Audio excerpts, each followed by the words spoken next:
हट जाओ, मेरा पेंडोरा है, यहां पर कोई नहीं आ सकता है, इस पेंडोरा पर मैं बाहर किसी को नहीं आने दूंगा, हट जाओ यहां से। अरे अंकित, संभालो संभालो संभालो। माना तुमने अवतार देख ली है, लेकिन उसका जो कैरेक्टर है उससे बाहर आ जाओ। हम लोग अपने स्टूडियो में हैं, फिल्म का रिव्यू करना है। वैसे मैं क्या इतनी देर से बोलने की कोशिश कर रहा हूं कि जब से ये अवतार का नाम आया है तब से मैं बस खो चुका हूं। साल 2009 में ये फिल्म आई थी और उसके बाद से भाई मैंने ये सोच लिया था कि अवतार 2 आएगी और अवतार 2 आ गई है। फाइनली मैंने अवतार 2 को देख लिया है और अवतार 2 को देखने के बाद मैं बिल्कुल फील कर रहा हूं कि मैं ना इस वक्त आसमान में हूं, किसी दूसरी दुनिया में हूं, जहां पर खूबसूरत पहाड़, खूबसूरत नदियां, खूबसूरत समंदर और मेरे चारों तरफ वो लंबे लंबे लोग। और बस अब क्या कहूं, मुझे ऐसा लग रहा है कि मैं किसी दूसरी दुनिया में हूं। लेकिन अफसोस क्षमा ने, मेरी दोस्त ने मुझे जगा दिया, थप्पड़ मारा मेरे कान पे, तो मुझे लगा अरे यार फिल्म से बाहर निकाल करके मुझे कहां लाकर खड़ा कर दिया। बिल्कुल तुम्हें बाहर लाना जरूरी था, क्योंकि बाहर 24 के जो दर्शक हैं वो इंतजार कर रहे हैं कि अवतार द वे ऑफ वाटर की रिव्यू आप और हम दें, तो इसके लिए आपको नींद से जगाना जरूरी था। लेकिन आप बचो, वेल वेल वेल वेल। ओ कांगी वेल, आपको ये सब करने की जरूरत नहीं है। हम दोनों की पागलपंती देख के मुझे लग रहा है आप लोग भी सोच रहे हैं अरे हम कहां आ गए और ये क्या पागलपंती कर रहे हैं। लेकिन ये पागलपंती आपके लिए बड़ी मजेदार साबित होने वाली है, आपके बड़े काम की है, क्योंकि अवतार 2 का फाइनल रिव्यू लेकर के मैं और मेरी सहयोगी क्षमा आ चुके हैं। तो जैसा कि आप जानते हैं कि 13 साल का इंतजार, 2000 करोड़ की लागत, 52,000 से ज्यादा स्क्रीन पर रिलीज, 160 से ज्यादा भाषा में हुई इस फिल्म की डबिंग, सनातन संस्कृति और सभ्यता से नाता, श्री राम और श्री कृष्ण के अवतार से कनेक्शन, जेम्स कैमरॉन के डायरेक्शन, ये सब मिलकर बनाता है दुनिया की सबसे महत्वपूर्ण, सबसे बड़ी, सबसे महंगी और सबसे शानदार फिल्म, जिसका नाम है अवतार द वे ऑफ वाटर। तो कैसी है अवतार द वे ऑफ वाटर, उसके बारे में आज हम करेंगे बात। भाई देखिए, 13 साल का लंबा इंतजार लोगों ने किया है, फैंस ने किया है, और फाइनली वो फिल्म आ गई है जिसको लेके लोगों की धड़कन धक धक धक धक धक धक करती है। तो अंकित, कैसी है फिल्म, उसके बारे में बताओ।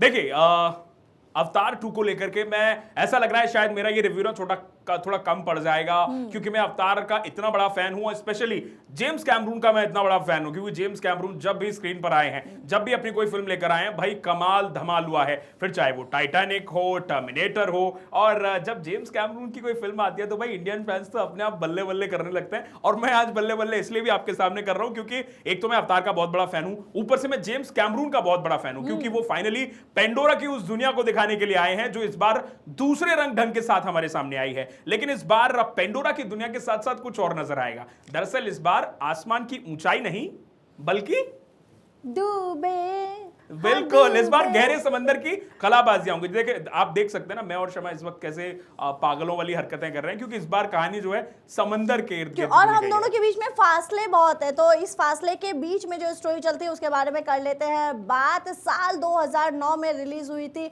अवतार, और अब उसका सीक्वल सिनेमा घर में आ गया है। सिनेमा घर की दुनिया को जिसने बदल दिया है वो है पेंडोरा की दुनिया और वहाँ के लोग, जिसकी कोई भी कल्पना नहीं कर सकता था। पेंडोरा एक ऐसी जगह जहां नावी रहते हैं, इंसान की तरह दिखने वाले, लेकिन इंसान नहीं। उनकी खूबसूरत दुनिया में इंसान घुसकर एक कीमती चीज पाना चाहता है, जिसके लिए वो पेंडोरा में प्रवेश करता है। और उसके बाद क्या होता है ये तो आप जानते ही हैं। एक तरफ अवतार जहां जंगल की, अवतार फिल्म में जहां दिखाया जाता है कि जंगल में कैसे लड़ाई होती है, कैसे धरती के वैज्ञानिक और धरती पर रहने वाले लोग पेंडोरा में जाते हैं, वहां के लोगों से जो उनकी महत्वपूर्ण चीजें हैं उनको छीनने की कोशिश करते हैं। लेकिन इस बार जंगल की लड़ाई होते होते कहां पहुंच गई आकर के?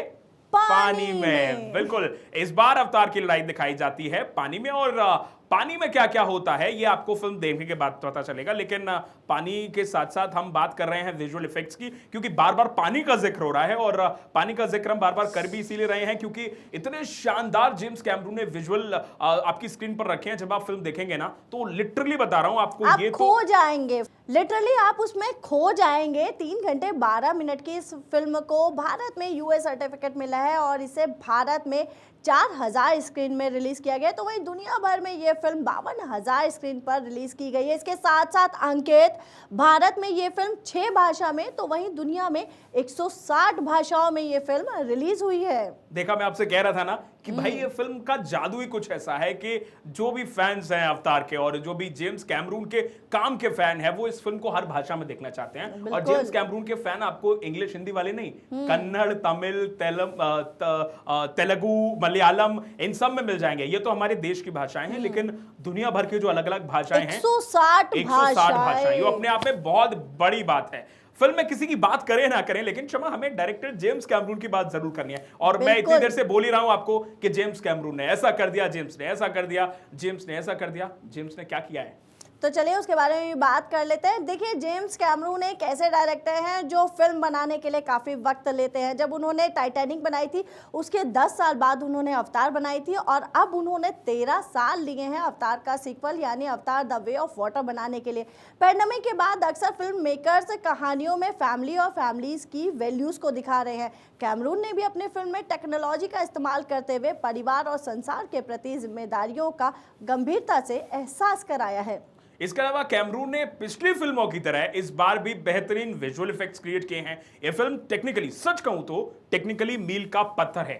धरती से कई सौ प्रकाश वर्ष दूर यानी पेंडोरा की दुनिया भी हमें उतनी ही खूबसूरत नजर आती है, और साथ ही साथ हमें वो फील भी कराती है जैसे जब आप 3D में या 4D में फिल्म देखेंगे ना, आपको सच बता रहा हूं, आपको फील हो जाएगा कि आप कहीं सच में उसी दुनिया में तो नहीं बैठे हैं। और अंकित, उसके साथ ऐसा लगता है कि आप बस उसी दुनिया में रहें। वो जो खूबसूरती है, ग्रीनरी है, पानी के सीन्स हैं, मछलियां जो चलती हैं और जो जलीय जीव है, उनको देख के ना मतलब मजा आ जाता है। जेम्स कैमरून को ना करने का मन कर रहा है इस बात पे। जो उन्होंने VFX स्पेशल यूज किए हैं वो वाकई काबिले तारीफ है, हेड्स ऑफ है उनको।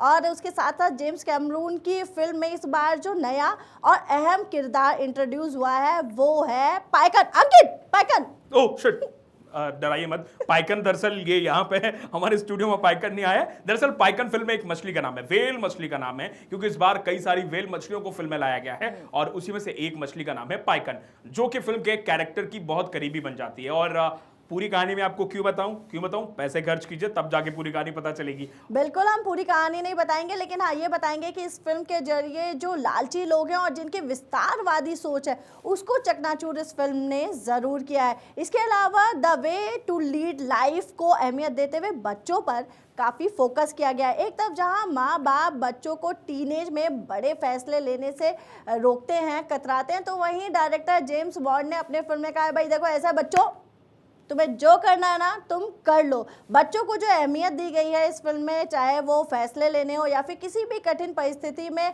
परिवार वालों का साथ देना हो, उसको बखूबी दिखाया गया है, और इसलिए ये फिल्म बच्चों को जरूर देखनी चाहिए। हाँ, और बात जब बच्चों की हो रही है तो इस फिल्म में क्लियरली ये भी दिखाया गया है कि जब आप अपने माता पिता की बात नहीं मानते हैं तो आगे क्या होता है। क्योंकि इस फिल्म में भी क्योंकि कहानी अब बहुत आगे बढ़ गई है, एक तरफ नेत्री है तो दूसरी तरफ जैक सली हैं, जिनके अब बच्चे हैं, 4 बच्चे हैं, और उन बच्चों के साथ उनका परिवार है। पेंडोरा से निकल करके वो कहीं और पहुंच जाते हैं, क्योंकि पेंडोरा पर वही माइक चार्ल्स जो कि अपने खूंखार अंदाज के लिए अवतार पर जाने गए, और उनको दोबारा से जिंदा कर लिया गया है, उनके DNA के जरिए उनको जिंदा किया गया। वो पेंडोरा पर पहुंचते हैं, लेकिन पेंडोरा से पहले ही जेक सली और नेत्री अपने बच्चों के साथ कहीं और पहुंच जाते हैं। और वहां पहुंचने के बाद क्या वाकई में जेक सली और नेत्री तक ये चार्ल्स साहब पहुंच पाएंगे? क्या उनको पकड़ पाएंगे? क्या वाकई में जेक सली और उनके बच्चों की मुसीबतें कम होंगी या नहीं होंगी? ये सब आपको फिल्म में देखने के बाद पता चलेगा। बिल्कुल, और ये था फिल्म का रिव्यू। आई होप आपको फिल्म का रिव्यू पसंद आया होगा। इसी तरीके से भारत 24 पे हम आपको हर तरीके की फिल्मी खबर दिखाते हैं और साथ के साथ फिल्मी फ्राइडे से रूबरू भी कराते हैं। तो आज के लिए सिर्फ इतना ही। मुझे और अंकित तोमर को दीजिए इजाजत। लेकिन रुकिए क्षमा, अभी हम सबसे मुद्दे की बात तो भूल गए। ओ मुद्दे की बात यह है कि आखिर हम इस फिल्म को स्टार कितने दे रहे हैं? जो इतनी देर से हमारे व्यूअर्स हैं, हमारे दर्शक हैं, वो हमारे साथ जुड़े हुए हैं, आखिरकार उनको भी तो पता चलना चाहिए कि अंकित और क्षमा, एलियन अंकित और एलियन क्षमा ने इस फिल्म को कितने स्टार्स दिए हैं। अब भाई, क्योंकि फिल्म ने जो है लगा दिए हैं 4 चांद, तो इसलिए क्षमा और अंकित की तरफ से फिल्म को मिलते हैं। बस फिल्म की एक छोटी सी खामी है, वो 4 है स्टार। फिल्म की थोड़ी सी लेंथ। दरअसल फिल्म थोड़ी सी ज्यादा लंबी है, बस ये थोड़ी सी कमी कर देते जेम्स कैमरून तो बस माँ कसम 4 चांद लग जाते। तो आज के लिए हमारे रिव्यू में इतना ही। मुझे और मेरी सहयोगी शमा को दीजिए इजाजत। हमारे इस रिव्यू को ज्यादा से ज्यादा शेयर कीजिए। इसके साथ ही साथ हमारे वीडियो पर कमेंट करके जरूर बताइए कि हम दोनों का ये रिव्यू आपको कैसा लगा। अगली बार कुछ और नया करेंगे हम और आपको गुदगुदाने की भी कोशिश करेंगे। फिलहाल हमारे साथ जुड़ने के लिए बहुत बहुत धन्यवाद।